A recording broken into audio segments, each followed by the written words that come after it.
everyone. I'm Carol Carnes, and this is Living Consciously. Well, here we are at the end of 2017. I'm taping this just a couple days before New Year's Eve, and we're about to cross over into 2018, which we perceive as something new. Now, of course, it's a continuation of consciousness unless we make it new by changing our perception of what is happening.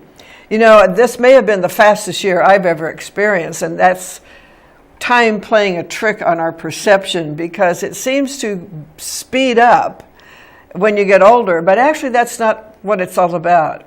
It's that we're getting so much information so fast that we feel like we're busier than we actually are. And we feel like we've been doing a lot when actually we've just been hearing about a lot that's been happening. So that's one way to look at it. But time is definitely a perception and something that we have to get clear about if we're really going to have a different experience in what we call the new year. Now, this can be the couple days before. A lot of people do resolutions. I don't do them. We'll talk about that in the second part. But it's a time of reflection. You know, people reflect on the past year. I would advise don't spend too much time doing that. You know, get the good and move on. That's my motto. You might want to consider what you learned this year and what you don't want to repeat. But it's more, I think it's healthier to see things as beginning now. Because as a matter of fact, they are. Or as a matter of truth, they are. So it doesn't matter whether you're watching this in June or December 29th or 30th. These spiritual principles always apply. And one of them is, this is a big one. There's no such thing as time. It's an illusion. It's a device. But we can learn to manipulate it somewhat by how we experience it. And the more present we can be now, and then again now, and then again now, the more we are masters of time. Because a lot of stress comes from projecting into what we call the future, or looking back at what we call the past, neither of which exist in this now moment. We want to be ready, you know, we don't want to be dragging the past. You know, I think Emerson talked about how people drag a corpse of the past behind them, and it's a heavy weight. We don't want to be dragging the past into 2018. We want to take a leap into it, right? I always imagine a thoroughbred racehorse at the gate, just ready to run. That's how we want to feel, from a calm, centered way, that we're really prepared to be present in this, what we call New Year, ready to experience greater measures of happiness and health and joy and all the things that we consider worth pursuing in life. And that we do it from a deep place of calmness. And that can only come from the practice of being present in this moment. We've learned all we need to learn from 2017. Wouldn't you agree with that? Yeah, it was an eventful year. Well, that would be a nice way to say it. Lots of interesting things came up for us as a group, as a collective. Lots of things from our shared past that we had to look at and learn from, and we're still learning from. But we're starting from a higher place than we started 2017. That's a point to think about. If we've expanded our mind at all, if we have included more a sense of potential and possibility in our perception of reality, if we have deepened our love, perhaps for our family, our pet, or humanity in general, if we have learned to trust the not yet known and have seen things come to us by means of us that surprise and delight us, then we've learned a lot. And we're starting from a higher place than we started 2017. And that's a very good thing. Because it's a real challenge to live in the realm of time and space, because this is the land of then and now. This is the land of before and after, up and down, big and little, and all of those polar opposites that we used to compare everything with. But our best moments, I want you to think about your best moments. You can think about the best moments of 2017 or any year you've ever lived. They were always when you were present right now. Most of us can relate to this by remembering what it was like to be a carefree child out playing in an open field. Running, jumping, climbing trees, absolutely present in the now moment. And you've been there too in your adult life, in moments of deep love, giving birth to a child, happiness shared for someone else's good. You're really present. Those are your best times. So we want to cultivate that. That happens to be a spiritual practice. It happens to be a spiritual practice to learn how to stop time by slowing down your own mind, by slowing down your thought processes so that there's more space between them. And what happens then? Time doesn't move. You're just present, and you're present, and you're present. And I know it sounds, kind of lofty and airy-fairy, but it's very practical. And it's actually something you can experience if you give yourself some time every day to sit in silence.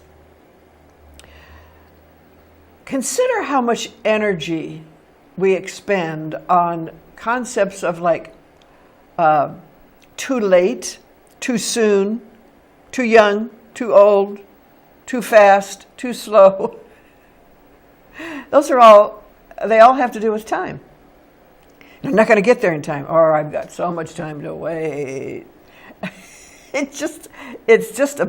We're only experiencing ourselves in relationship to our perception of what's happening outside of us. But we're either racing to get something done, hoping it will come faster, or regretting what has already happened, trying to push it out of this moment, see. But we're rarely here. And here is where there's no passage of time. Not really. There's only being and awareness. Our awareness, I think we said this last week, is either very expanded or very contracted. When our awareness is contracted, and that means worry, doubt, fear, resentment, anger, dislike, resistance, we're caught up in the realm of time. When we're very expanded in our awareness, which means joyful, loving, quiet, serene, cheerful, optimistic, we're kind of outside of time because it can't affect how we are, right? We are having a beautiful time in this moment, being cheerful and optimistic, and I'll talk more about that in the second part too, because we really want to not set resolutions, but set intentions. The only resolution is I resolve to evolve this year. Last year, we did a little workshop called Name Your Year. You might want to do that this year. Consider it over this weekend as this year winds down and the new one starts. If you could name 2018 as an affirmation of how you shall live, your biggest intention, what would you name your year? The year of living joyfully? The year of lavish prosperity? The year of giving more to more people? The year of dancing in the moonlight? But it could be anything. Give that a try. It's kind of effective. It really does work because it is a way of focusing the mind in this now moment all year long. And you keep remembering what you set as your to describe your experience in 2018, and then you get to see if you're being congruent with it. Am I actually living up to that, or do I have to expand somewhat in my perception in order to live up to what I said was my year, the theme of my year? It's really cool. Or am I contracted? I like that better than positive or negative. You might this year adopt that for yourself, and any time you're checking in with your inner self, say, am I in an expanded moment of now or a contracted one? Which one is healthy? Well, contracted consciousness is a state of dis-ease, and it will have its physical effects in the body. You can be sure of it. All disease starts in mind, and I don't mean because you want it. I mean because of stress, inner turbulence, contraction, those constricting emotions. They just stop the flow of energy through the body, and it has its effects. This is an energy system, right? So health is about flow and release and expansion and giving, and so is happiness and joy and prosperity. So that's what we want to be thinking about as we move into 2018. What am I projecting as my biggest intention? Good question. And when you do that, try as well as you can to leave the past out of it. Try not to say, I'm not going to do that again, but rather, what I shall do, how I shall live this year. I remember a young couple I knew years ago. I was always sort of admiring of them because they did something I never did at that time.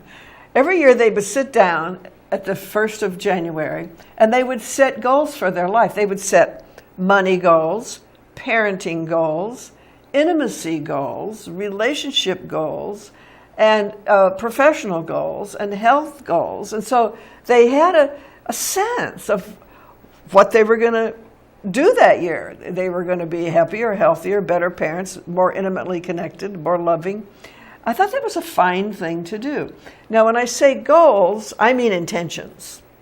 Because for me, a goal is kind of like something sitting out there and you're trying to reach it. But an intention is sitting in here and you're attempting to express it. It's a big difference, actually. So if I have an intention to be a more loving partner this year, then I can check in with that every day, can't I? Or if I have an intention to be more generous with my wealth, I can certainly gauge my progress. Am I contracted or am I expanded? And again, this all has to do with being present now. And that has everything to do with our experience of time, which is kind of a funny thing when you think about it, that we're dealing with something that isn't actually real. I mean, it is in the sense that we experience it. But how we experience it is up to us. That's quite powerful. How we experience anything is up to us. It really doesn't depend on what's happening outside of us. So again, we want to look at last year in a reflective mode, but don't hang out there too long. And start to affirm that 2018 is where your attention belongs. And that just means now. This moment of now is where my attention belongs. So do we want, this is a question though you can ask about 2017. What about it do we want to bring into 2018? And that means looking at what really worked, what was very positive, very good, very flowing. And then we want to continue that and expand it. You see, our experience in life is a continuation of consciousness. And that is something that we can change by changing how we think. Change your thinking, change your life. So what do we want to continue? We're going to take a little break right now, but during the break, as you're listening to these wonderful sponsors that we appreciate so much, think about what it is that you want to bring with you in 2017. Are you bringing a baggage or just kind of a light load, not load, but a container of possibility that you can develop from 2017. Okay, we're taking a break. We'll be right back. Don't go away.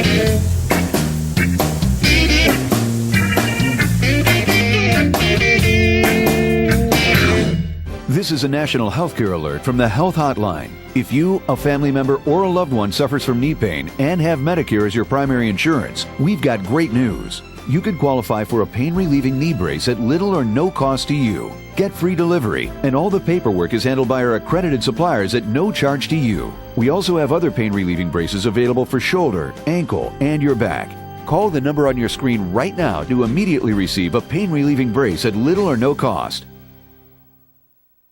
Everybody wants cheap airfare, but where do you find it? You call Low Cost Airlines. They specialize in cheap flights, discount hotel rooms, cheap car rental rates, and with a best price guarantee. If you want the lowest prices on your airline tickets or other travel services, call now.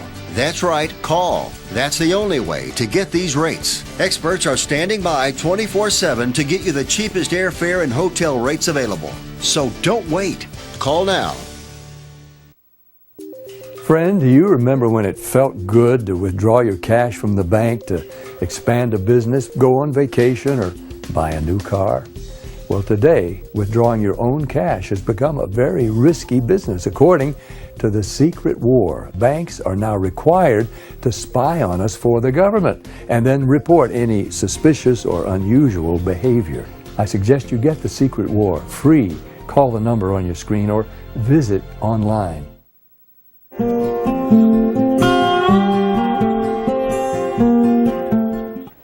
All right, we're back. And for those of you who are just joining us, I'm Carol Carnes.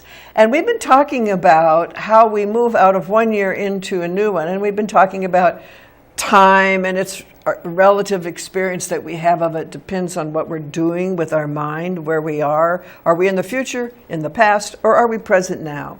And if we're present now, it's kind of stunning how time stops. In a sense. You look at the clock and it's doing what it always does. But in your experience of being, you've stopped it, and that's very health promoting.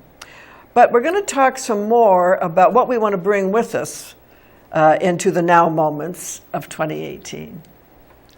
Are you ready to take a leap into 2018? Are you ready to jettison 2017? What if we let it all go? What if we didn't bring anything with us, but we were brand new in 2018? Wouldn't that be something? That's a state of mind, too. It's a consciousness, I am brand new now. You might want to say that out loud just to see how it feels. I am brand new right now. See, you're not really an accumulation of your past. You're not. You're always being remade in the image and likeness of a universal intelligence, moment by moment by moment, in the sense that you're always an alive potential. And it's from there that we want to think about our intentions for the new year. I said I don't do resolutions. I'll tell you why. This is an actual statistic. Only 2% of people who make resolutions remember them 2 weeks later. It's true. An intention is a whole other thing. An intention is kind of like giving yourself permission to step into a higher level of living, if you will, a deeper sense of yourself. But it's giving yourself permission to actually act on a bigger idea of who you are. I'll give you some intentions that I made up this week. I intend to realize my true potential this year. Now, that's almost like a vision statement, because my true potential, like your true potential, is beyond ever completely expressing, because we're actually spiritual beings from an infinite field. That's a whole other talk. But you know what I mean. And our potential is vast. You can't ever reach it all. But even trying to changes a life. Even attempting to live our true potential greater than we ever had before, and intending to do it, can be life-changing. You know, last week we said a little love goes a long way. Well, so does a little intention, okay? So I said in 2018, I intend to realize my true potential. And I know it will be incremental, right? I also said in 2018, I intend to spread the word of new thought in greater ways than ever before. I am ready to do that. I am ready to have best-selling book. I'm ready to be on TV, commercial TV even. I'm ready to be on PBS. I'm ready to do radio. I am ready to have a big internet presence.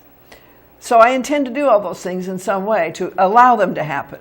I'm allowing myself to do my work, and my work is to spread the spiritual principles of self-empowerment.